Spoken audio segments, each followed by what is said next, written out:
well, that you don't make mistakes and that you do it well. So I guess it's the same thing, no making mistakes and doing it well. In a track like this where there's only one corner that matters, I guess the other mistakes could be or crashing a guy from behind or not getting enough slipstream. Considering that you have to deal with lap cars, those are very possible.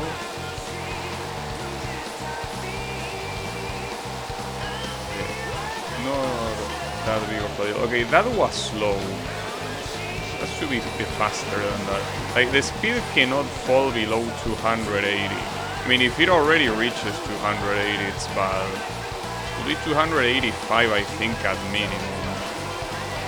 Well, if it can be above 290, even better. That will be ideal. I don't expect to do that in every single lap, but yeah, that will be ideal.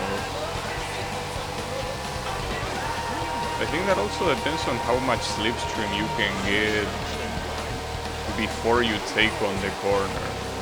You have so much additional speed, I think that's what helps you.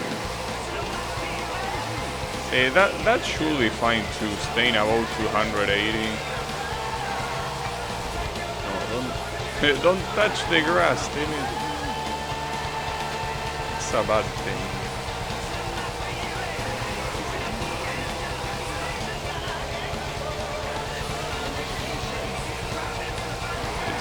Here, differently from the first Daytona, you want to keep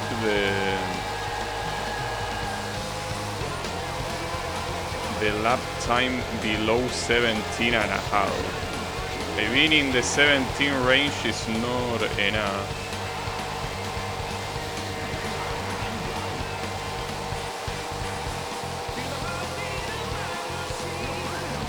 And that should be enough, assuming I don't fuck the final lap. It's the... Wait, it's not the yellow guy this time, the first place. Wait, who is it then? Okay, that red guy. Red has a lot of colors. And I win. Nice.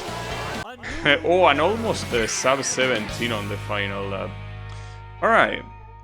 That went smooth. So yeah, differently from the first Daytona, well, at least if you pick the Phantom car, you need below 17 and a half lap times without a doubt. And you don't do 3-4 on the corner, you do 2-3-4. And well, 2 to initiate the drift, 3 to kind of like maintain your alignment, and then 4 simply to keep going, to go full speed. And you release the accelerator on corner entrance, and then when you upshift to 3 you start accelerating again. So yeah, it's slightly different, but the concept is very similar, though not nearly as hard as I thought it was gonna be. Or at least as I remember it was gonna be, but yeah, that's the beginner one. So on to the medium one. Well, it's medium, but he calls it advanced. But it's okay, close enough. Medium, advanced, same shit. Alright, well, this one has rocket star, yeah, like that. The rocket star in this game works differently. You don't leave the tachometer on the yellow line. You still use the brake at the beginning, but it's hard to explain how that thing works.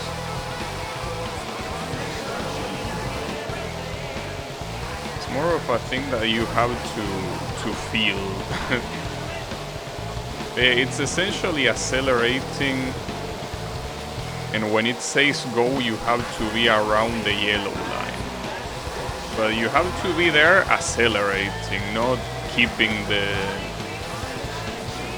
the tachometer there. It's just very weird. It's the kind of thing that you don't practice muscle memory beforehand. It's not very easy. Oh, someone died. Well, shame for him. Here the competitors' crashes are absolutely brutal. They really die. They die a lot. Despite being so close to the first place,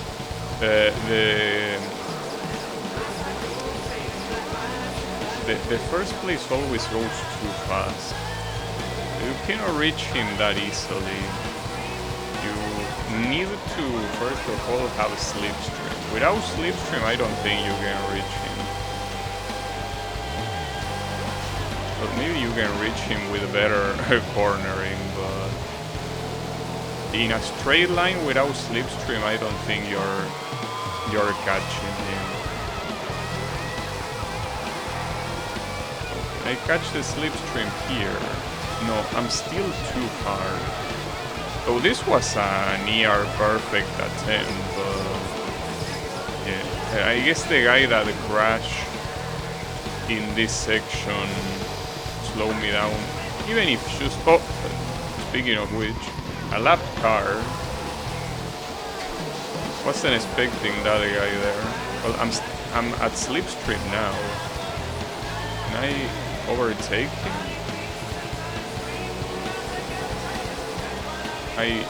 Yeah, I should. Yeah, really? Just like that?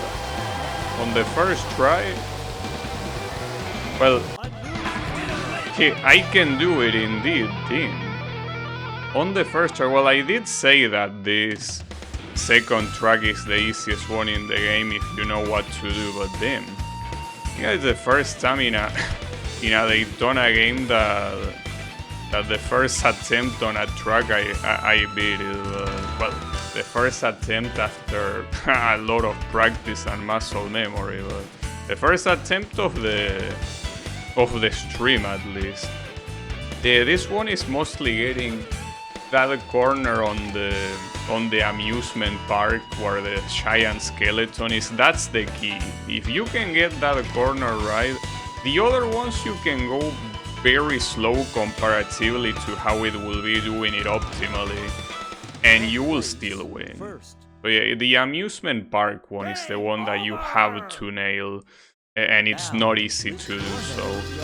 But yeah, once you got that, the other ones, you can take them easy and maybe still win, but the slipstream is also very important to catch the first place. That I was distracted. Didn't pay any attention. It's fine.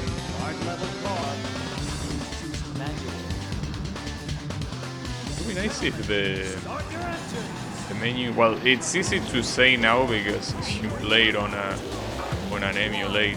It would be nice to have the menu transitions to be faster. You know, in an arcade, I don't think that will be a big deal.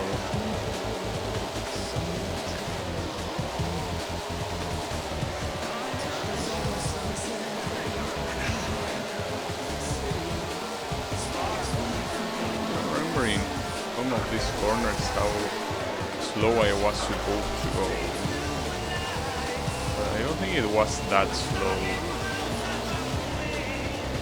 This one I do know that it's about going back to around 200 and then doing the corners normally. I feel like that's not the intended way to do them whatsoever.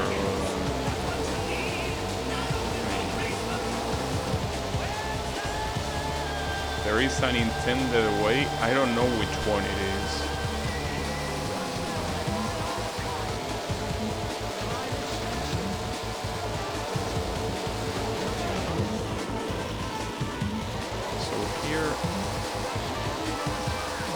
downshifting further here will help me. I don't think it will.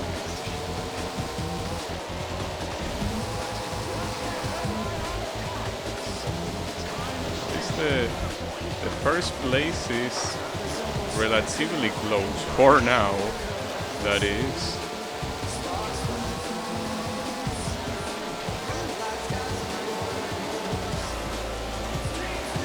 Decrease the speed a lot, but yeah, on these corners, I feel like drifting is not even a good thing to do. You're better off not doing it.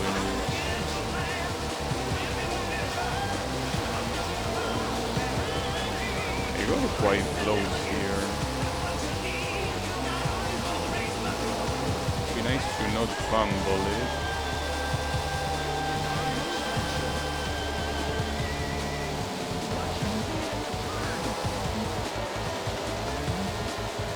And that's how you do that corner. It feels so weird to do compared to... So all of the corners in this track feel weird to do. The first place is right there. I think if I don't make mistakes... Well, I think even if you don't make mistakes, you can still lose in this situation. The first place, even after an overtake, will still be close to you and it doesn't really slow down. That was close. I think my car is looking very good right now. I'm sure it's fine. This guy is right there, burning a lot of tires. If I don't fumble it in this final corner, I win.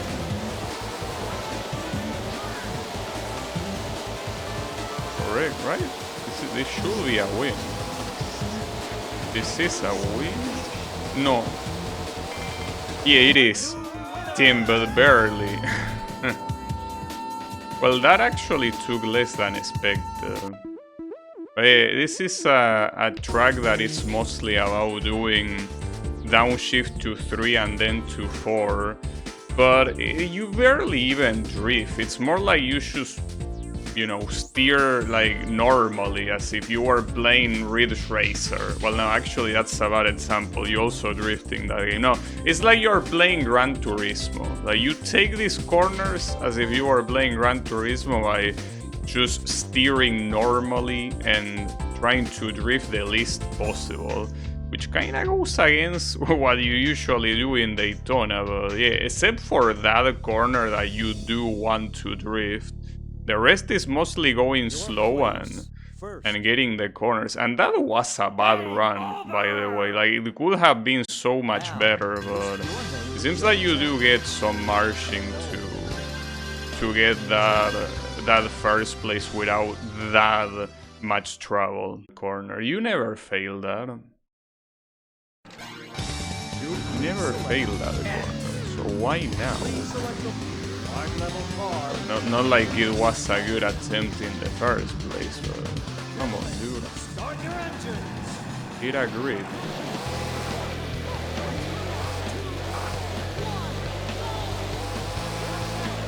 Okay, I got the jump start. I have a feeling that what I'm not doing right is that I'm lowering the acceleration a lot earlier than I should.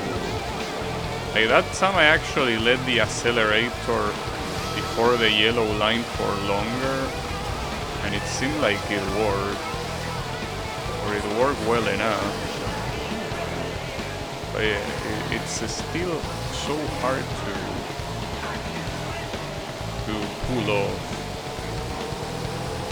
with how fast the acceleration of this car is in the first place. That's what makes the jump start so hard. With other cars it might not even be as hard as this one. This is the hard level car, what do you expect? Ooh, Oh, that was a super good corner. Looking at the first place, he really feels like it's at the same distance as always. Here maybe a little bit less because of the slipstream I'm getting. Actually getting a shit ton of slipstream there. Right, so can you not fail this corner this time, I wonder? Yeah, you actually can do it well. Very nice. Really visualizing the first place, even from this corner. Well, this might be the right attempt, assuming I don't make mistakes.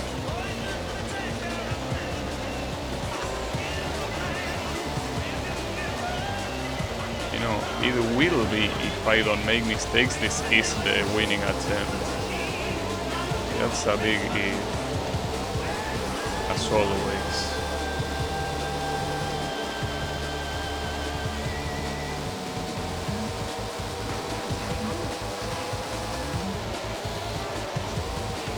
That was almost a mistake. So the first place here definitely wants to play. So maybe I should call you the second place. That was... I can't believe I didn't crash against any wall there. Well, the rest all depends on me here.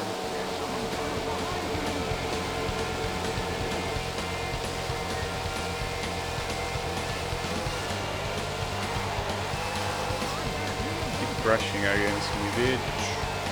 Oh, I say crashing, not overtaking.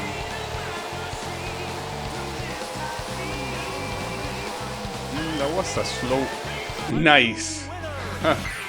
Block right at the end, eat shit.